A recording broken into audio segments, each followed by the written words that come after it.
കാര്യം പറഞ്ഞാൽ നിങ്ങൾ വിശ്വസിക്കത്തില്ല, സത്യമായിട്ട് വിശ്വസിക്കത്തില്ലേ? പറയട്ടെ എന്തുവാന്ന്? കല്യാണോ എൻ്റെ അല്ല, എൻ്റെ മോടെ. വിശ്വസിച്ചോ? ഇല്ല. അതാ ഞാൻ പറഞ്ഞ, അത്രയും കല്യാണപ്രായമായിട്ടൊരു മോൾ എനിക്കുണ്ടെന്ന് സത്യം പറഞ്ഞ ഞാൻ പോലും വിശ്വസിക്കത്തില്ല. ഇന്ന് കല്യാണമാണ് ഞങ്ങളുടെ ഒരേ ഒരു മോള്, കാത്തുന്ന് ഞങ്ങൾ വിളിക്കുന്ന കാർത്തിക. അച്ഛൻ ഗൾഫിൽ കിടന്ന് കഷ്ടപ്പെട്ട് ഞങ്ങൾ മോക്കായിട്ട് അന്വേഷിച്ചൊരു വരനെ കണ്ടുപിടിച്ചേക്കുക.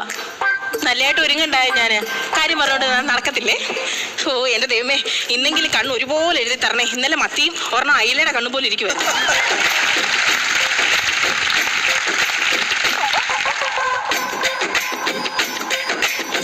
അയ്യോ, രണ്ടും ഒരേപോലെ.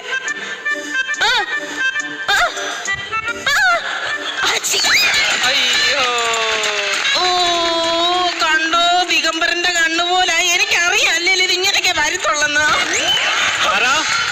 എന്റെ കെട്ടിയോൻ ദിഗംബരനാ. വിളിക്കുന്ന കേട്ടോ, താര.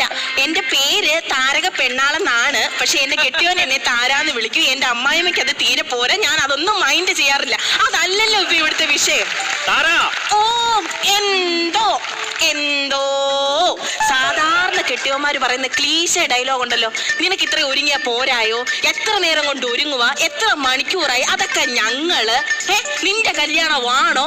ഇതൊക്കെ ആയിരിക്കും പറയാൻ പോകുന്നത്. ഇവർ ഈ കുഴലിനകത്ത് രണ്ട് കാല് കയറ്റിയിടുന്ന പോലെ ആണോ നമ്മൾ ഈ സാരി കൊടുക്കുന്നത്? ആണോ? ഇപ്പൊ പറയട്ടോ ക്ലീശ ഡയലോഗ്. ഇപ്പൊ എന്തോ ധൃതി പിടിക്കണ്ട, പതുക്കെ ഒരുങ്ങിയാ മതി കേട്ടോ. എന്താ പറ്റി?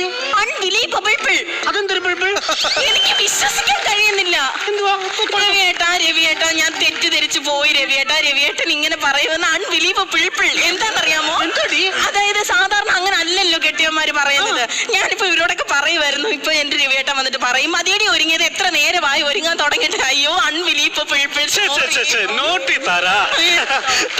നിനക്ക് ഇപ്പോഴും ഈ രവിയേട്ടനെ മനസ്സിലായിട്ടില്ല. കൾച്ചർ ഇല്ലാത്ത ഭർത്താക്കന്മാരാണ് അങ്ങനെ പറയുന്നത്. സമയമെടുത്ത് നല്ലപോലെ ഒരുങ്ങിക്കോ മോള് എന്ന് ഞാൻ ഒന്നുകൂടെ സെറ്റ് ആവും. എനിക്ക് വയ്യ. മുല്ലപ്പൂവിന്റെ കുറവുണ്ട്. മുല്ലപ്പൂ ഒരിച്ചോ ഞാൻ കഴിഞ്ഞ ദിവസം ഫ്രിഡ്ജിനകത്ത് വാങ്ങിച്ചു വെച്ച കണ്ടില്ലേ നീ?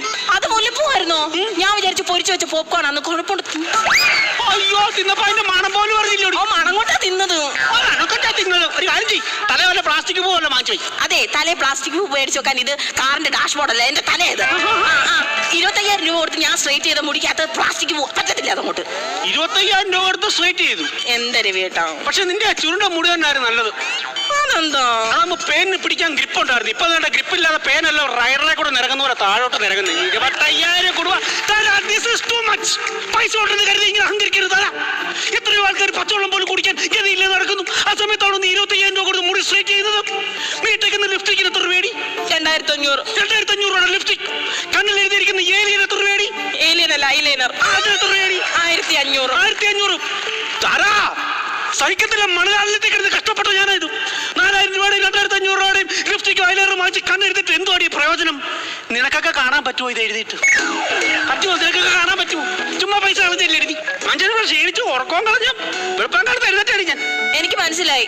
അതങ്ങനെ സ്വാഭാവികമായിട്ട് അങ്ങനെ. ഒറ്റ മോള്, ഒരുപാട് കാത്തിരുന്നുണ്ടായ മോള്, കല്യാണം ആകുമ്പം ഒരച്ഛൻ എന്ന നിലയ്ക്ക് ഉറക്കമൊക്കെ പോകും. ഞാൻ ശ്രദ്ധിച്ചായിരുന്നു നിങ്ങൾ രാവിലെ എണീറ്റ് കട്ടിലിരുന്ന് എക്സസൈസ് ചെയ്യുന്നത്. ഞാൻ കണ്ടല്ലോ ഇങ്ങനെ എക്സസൈസ് ചെയ്യുന്നത്. നല്ലതാ. പക്ഷെ അത് എക്സസൈസ് ചെയ്തില്ല. പിന്നെ ഈ കുന്തം കാലേക്കൂടെ വലിച്ചു കയറ്റിയിടാൻ നോക്കുമായിരുന്നു. ചെടി ഇത് കേട്ടിട്ട് തീരുന്നില്ലല്ലോ, പിന്നെയും കിടക്കുവാ നീളത്തിന്. ഈ സാരി അല്ലായിരുന്നു ഞാൻ പറഞ്ഞത്. പിന്നെ ആ കടയിൽ നല്ല ഡിസ്പ്ലേ വില ഒന്നാമത്. സത്യം പറയാമല്ലോ, ആ ഡിസ്പ്ലേ ആ ബൊമ്മ എടുത്തോണ്ടിരിക്കുന്ന സാരി കണ്ടിട്ട് എനിക്ക് അങ്ങ് കൊതി വരും. എന്തോ ഭംഗിയായിരുന്നു കാണാൻ. നല്ല എംബ്രോയിഡറി വർക്കും ക്രിസ്റ്റലൊക്കെ വെച്ചിട്ട് അടിപൊളിയായിരുന്നു. എന്നൊരു കാര്യം ചെയ്യ്, നീ ഇവിടെ ഞാൻ ആ ബൊമ്മ എടുത്തോണ്ട് കല്യാണത്തിന് പോവാം.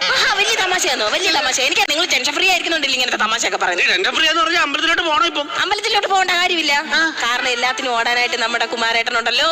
അത് ശരിയാ, കുമാരനുള്ളത് കൊണ്ട് നമുക്ക് നമ്മുടെ കാര്യങ്ങളെല്ലാം നല്ലപോലെ പോകുന്നുണ്ട്. 1000 കോഴിക്ക് അരക്കാട എന്ന് പറയുന്ന പോലെയാണ് 1000 പേർക്ക് അരക്കുമാരൻ എല്ലാ കാര്യത്തിനും.